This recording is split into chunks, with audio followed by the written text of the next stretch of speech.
তো সবাইকে জানাই গুড মর্নিং, শুভ সকাল। ঝাঁটা হাতে নিয়ে সকালবেলা শুরু করেছি কাজের মাসি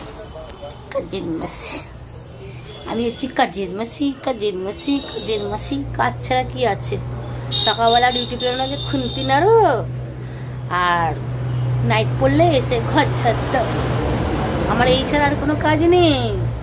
গলার অবস্থা খুব খারাপ, কারণ ঠান্ডা লেগে সর্দি কাশি হয়েছে। আর কালকে গেছিলাম না জন্মদিন বাড়ি, একটু সেজেছিলাম, লিপস্টিক লাগানো হয়েছে, এই দেখো এখনো ওঠেনি। চোখে কাজল লাগিয়েছি, এখনো ওঠেনি। মুখে মেকআপ করেছি, দেখছি এখনো লাল লাল হয়ে আছে।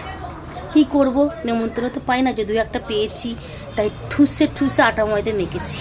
কিছু তো করার নেই, ভাইরাল হতে হবে না ইউটিউবে, তাই এই যে ঝাড় দিচ্ছি। আর গলার অবস্থা ভীষণ খারাপ।